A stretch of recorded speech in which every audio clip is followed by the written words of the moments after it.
Hey guys, Mike here. So what an interesting day in the market, right? I mean, you got the Qs up over 1%, then you got a huge swing down because the Qs were up like 2.5%. What in the world happened? Then at the very end of the day, there's a move back up. What could have happened? Could it have been some government official? I don't know, maybe doing some insider trading or something, trying to manipulate the market? I don't know. It's a good question, but we got a jam-packed video for you and understand what is happening right now, right? Look at this. So here you go. This is your Fed funds rate, your 2-year yield. The 2-year yield is now again below the Fed funds rate. This happened back, I believe it was January or February. And when that happens, the market goes, there's going to be a pause, right? As you can see right there. It happened there. It happened there. If you keep going back through history, as I've showed you before, it happens, right? And then the market goes, woohoo! They're pausing. No more rate hikes. And we got to do this big rally because why? Because the market's about to go to heck in a handbasket. That is why, okay? So that's why they're all happy about this. And I want to show you how wrong the bond market has been about this. Because this is some great, I actually sped this up where it's 27 seconds. But this shows you the Fed's fund market implied rate path. And you see the square I just did for you. That's the dates, right? Going back to February. And just watch that line and how much it moves, right? And this is what the market keeps moving off of. This is why you see a lot of volatility. And boom! The banks go under. Oh my God! And that's what happens. And that's, you know, and again, what do we see happening here? Not only that, the 2 years below the Fed funds rate, they're also, oh yeah, you're cutting rates. This is what the market's saying, Fed. You are cutting rates right there. Even though you keep saying you're not, you are. On top of that, what else is the market doing? They are now pricing in a 72% chance in May, because there's no meeting in April, that there will be zero rate hike. Right? They're saying you're paused, you're done. Right? Only a 28% chance of a 25 basis point or fewer. Right? Maybe they do a 10. I don't know if they'll do that or not. And again, what else is it looking at? Look at what the balance sheet's happening to the Fed's balance sheet. Rolled off $600 billion. Well, right here they had added $300 billion back. Well, guess what? Let's add another $100 billion back this last week. Sounds good. So basically, they're only $200 billion away from the all-time high. So they've undone almost all of it, right? They just, I guess, threw their hands up. And we talked about this a long time ago. We've never been able to successfully run off the balance sheet. It's never happened. I don't know if it's ever going to happen. Right? Again, the market is just not built for it anymore. Okay. They own the market. Now they got to accept the market, right? Now, those who are new don't know this about me, but those who have watched for a long time know I like to dig into stuff. And when I see charts, especially like a seasonality chart, and it says what? I've showed you. April is like the best year, right? 80% positive, right? And I started thinking to myself, like, that's weird because it's pretty skewed, right? So then I started thinking, I wonder what's skewing this number so much. What's so great about April, right? So I got to thinking about it, and I was like, well, what if like the biggest crashes over the last 20 years just happened to bottom around April, right? And you get this big number. And so I started looking, and when you go back to the dot-com bubble, you can see right here it bottomed in March, right? So they're saying that the second half of March and April are always good, right? Well, here we bottomed, and you can see this is the S&P, by the way. So remember, the S&P gets 8% on average a year. Look at this right here. From March 12th to the end, what is it, like the first 3 days of May or something like that, it moved 20%, right? 08, what do you see? Bottomed in March again, right? So what's this big move up coming through April? All right, massive, what is that, 23%? Massive move. 2020, we all know this, bottomed in March, right?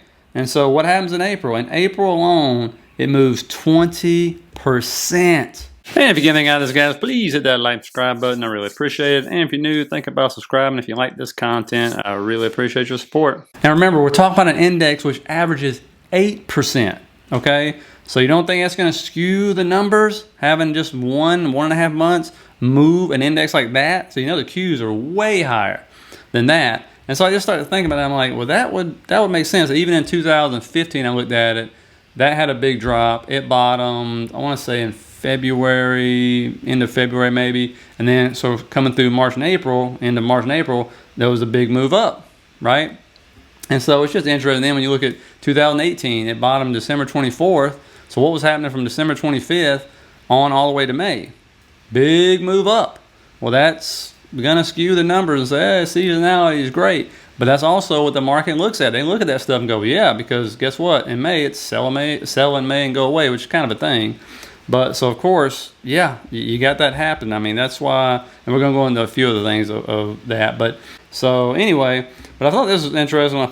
I always put this morning brief out to the members and put a range in here. And I'm just going strictly off like calls and puts, where the biggest ones are, compare the opening price. And today's range, these puts like, like 390 and 399, right? That was the puts were at 390, the calls were at 399, and look where we hit the top at. 399 was that line I had put in there in the morning time, and this is the line I put there for the bottom. Bam, bounced off of it twice almost, right? And so the ranges sometimes work out, but I want you to understand, and I'm going to show you in just a minute exactly why we're ending up like we are here.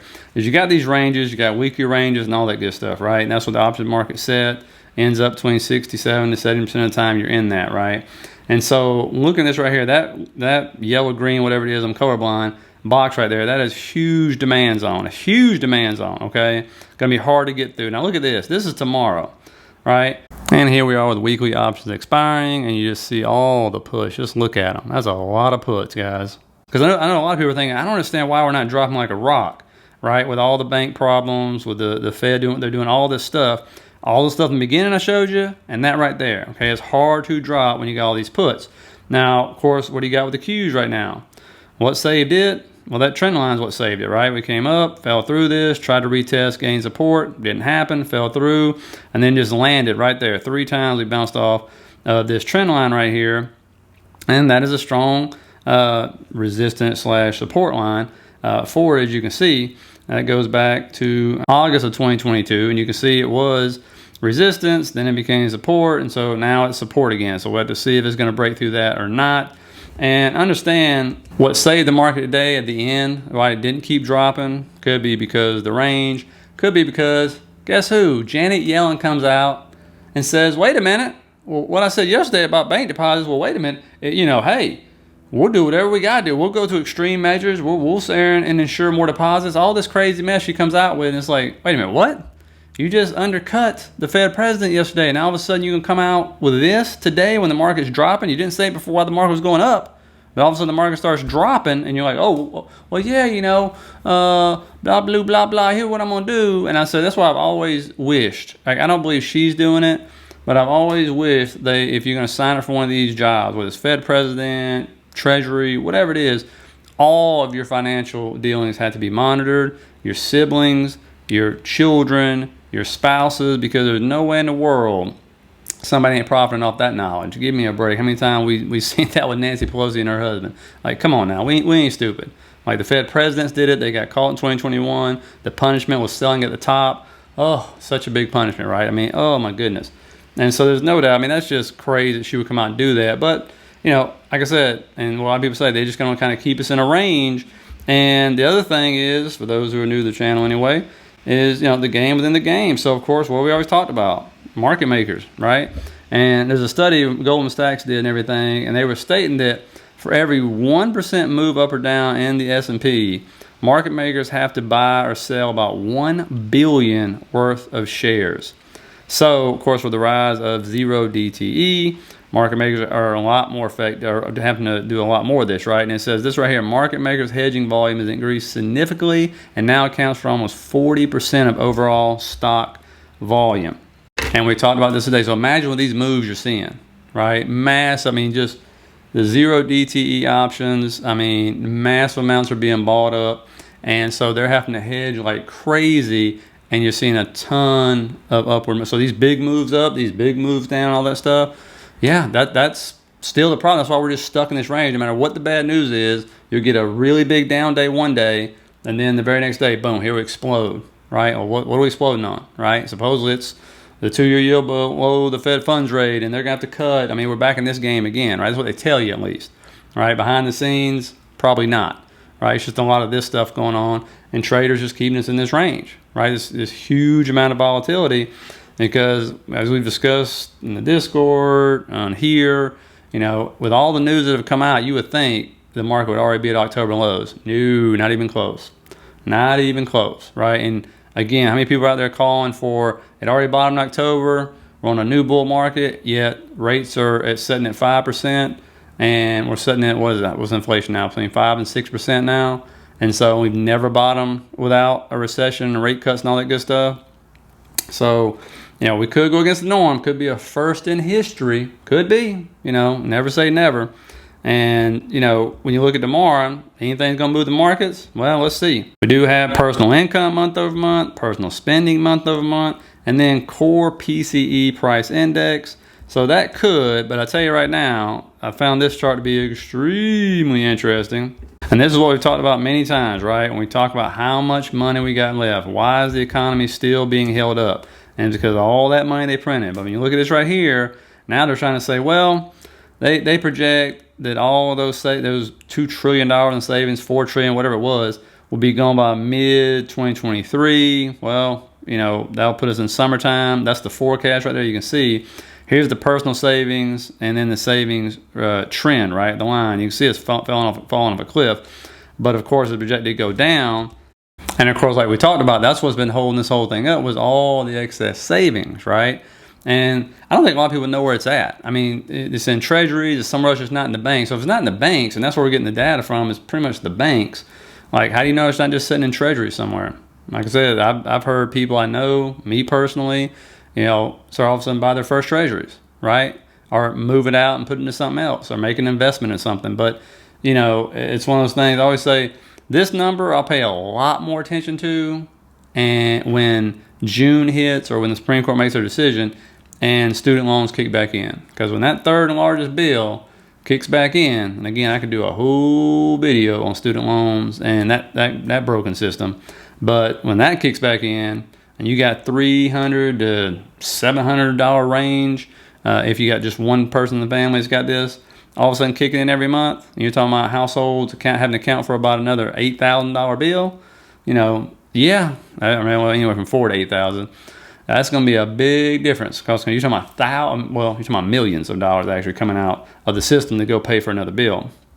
And so that's just another form of liquidity being removed. And one thing I forgot to mention yesterday, which I was going to tell you, was the Fed, when he talked about the rates, even if they don't raise rates anymore, they think the banks, or the way they're going to be trying to be restrictive on how they lend and stuff, is like another form of rate hikes, right? Another way to take liquidity out of the market or keep it out of the market, right? And strangle the market down to slow growth.